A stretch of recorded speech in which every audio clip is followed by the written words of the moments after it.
Walk with me today as we look for your purpose. My name is Alina Gastesi-de, and I am a life and relationship coach with close to 30 years experience in helping individuals, families, and couples find their purpose and live a more fuller, rewarding life with their loved ones and in their relationships. I'd like to teach you these strategies through my YouTube videos. If you like this video and want to see more, please ring the bell below and hit the subscribe button so you can be notified when I post another one. So let's get started. The key to achieving a life of meaning, joy, and flow is to be purposeful in pursuing those goals. Purpose can come from many aspects of your life. Sometimes your career, or hobbies, interests, and relationships, while a lack of purpose can manifest itself in many ways, including uncertainty, doubt, and irritability. Sometimes these emotions may be our daily companions. Distraction or escape behaviors can be signals of a dragging purpose, and when we compound that with a lack of joy, we are in real trouble. Clients often tell me, I used to be excited about what I'm doing, but I'm not learning or growing or enjoying it or being fulfilled by it anymore. I'm avoiding or procrastinating. I feel lost, bored, cynical, constantly irritated, and unappreciated. Sometimes I find that these symptoms are part of a larger bunch, signaling depression and/or burnout, particularly the symptoms associated with cynicism, lack of self-efficacy, work dread, and physical and mental exhaustion. This usually means that you can't just purpose your way out of a medical disorder, like depression. You need help.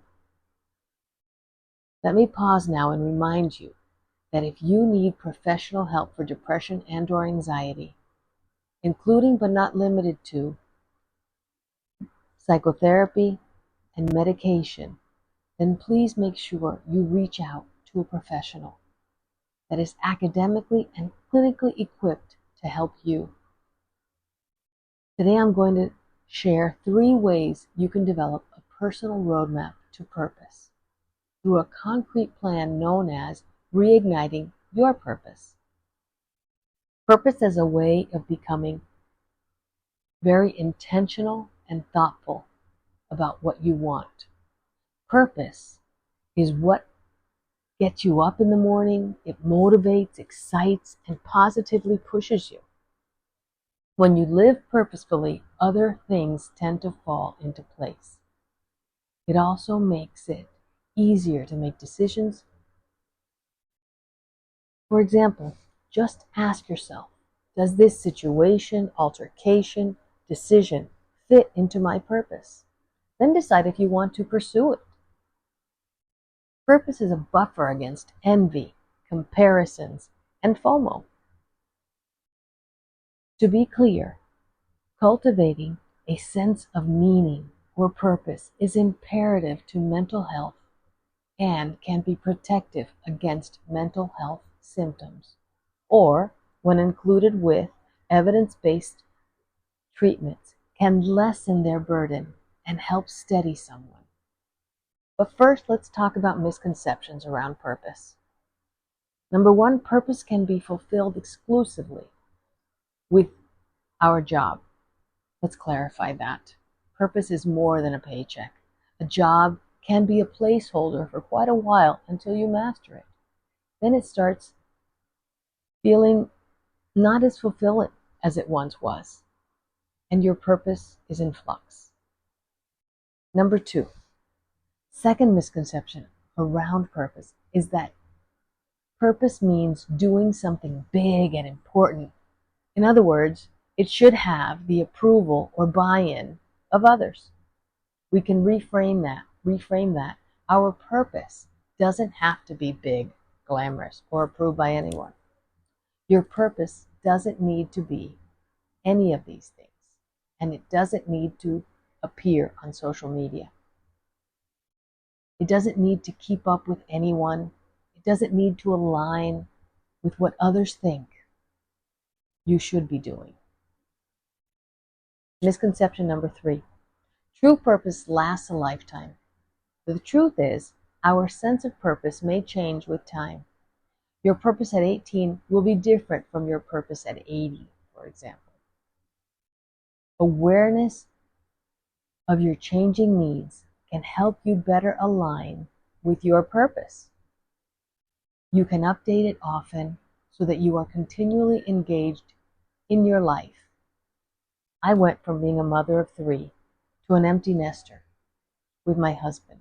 It was scary and confusing. I had put so much energy into being a mom.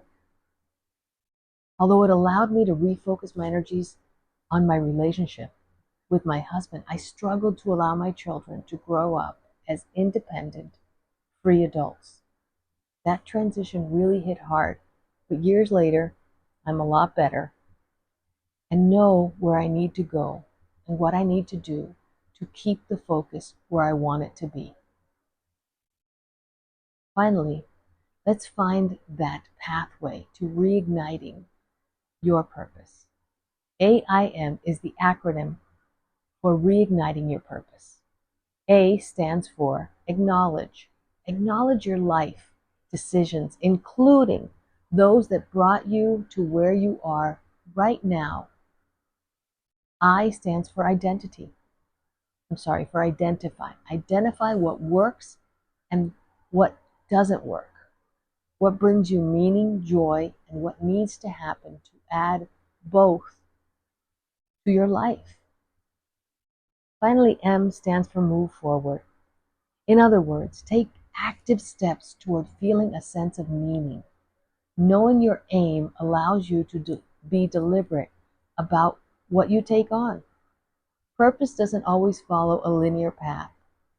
Some of the most interesting, wisest people are those who had many twists and turns along the way and appreciate it all as part of the beautiful ride.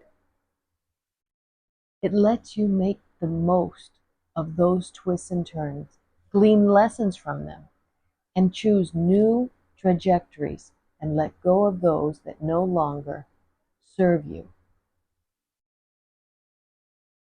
Purpose and burnout have been closely associated.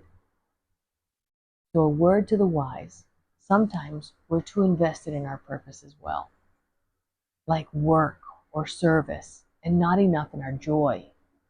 You need to reconnect with your purpose and see the value in what you are already doing. So let's take a gentle inventory of your purpose. Has your family or cultural background influenced your sense of purpose? Does your current path still serve you?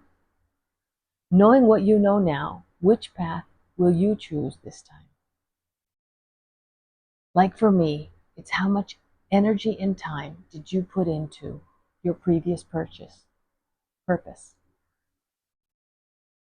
which I do not regret putting that energy into being a parent, but I think maybe there was an over-focus on it that left no room for other senses of purpose or focus.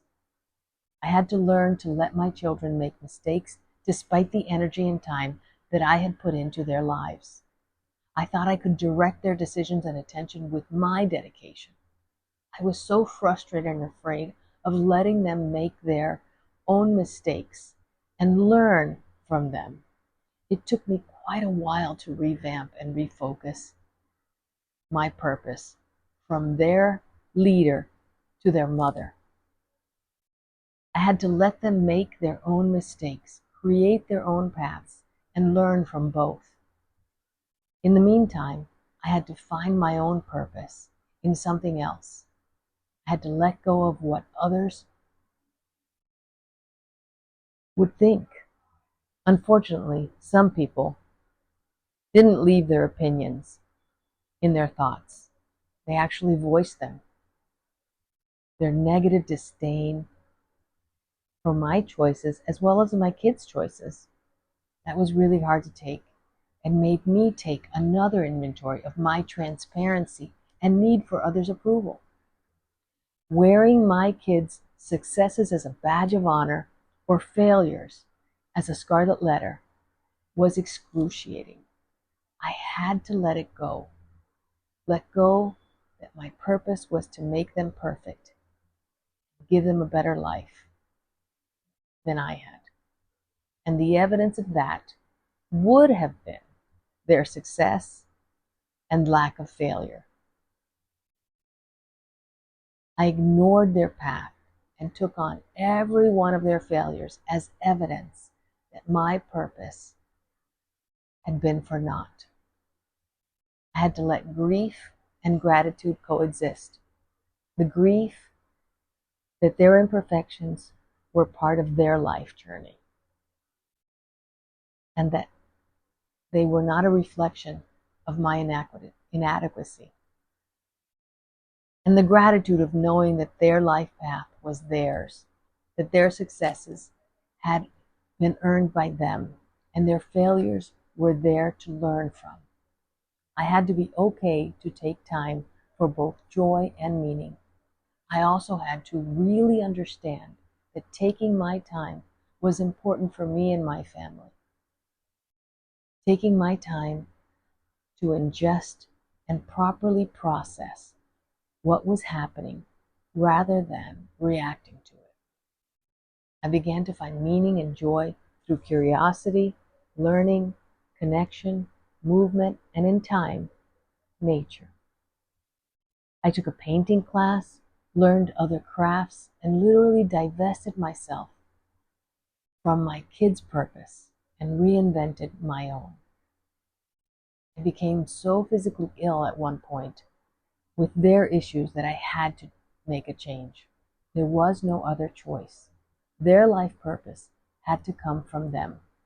They had to fail or triumph without me. I had to step aside and let them try out life on their terms. To summarize, purpose is about reclaiming what is important to you, including your time and focus, through self-care, fun, and the reduction of constant interruptions, including your own multitasking and distracting behaviors. It's time for you to develop big picture thinking by envisioning your life 1 year, 5 years, and 10 years from now. What does a meaningful, well-lived life look like to you at those milestones? Only you know. It's been over 5 years now. And if I would have known that this is where I'd end up, I would have tracked myself and enjoyed the ride. The ride helped me. What do you love that you would do it for free? Of course, you don't actually have to do it for free, but it helps in the brainstorming process. Thank you for joining me. Please keep watching for more videos, and let's continue on this path of repurposing your life. In the next video, I will discuss with you how best to process your emotions. Ignoring them and overthinking them are two sides of the same coin. Let's learn how to name, claim, tame, and reframe them. Emotions do not have to rule your life. You can rule them. Thank you.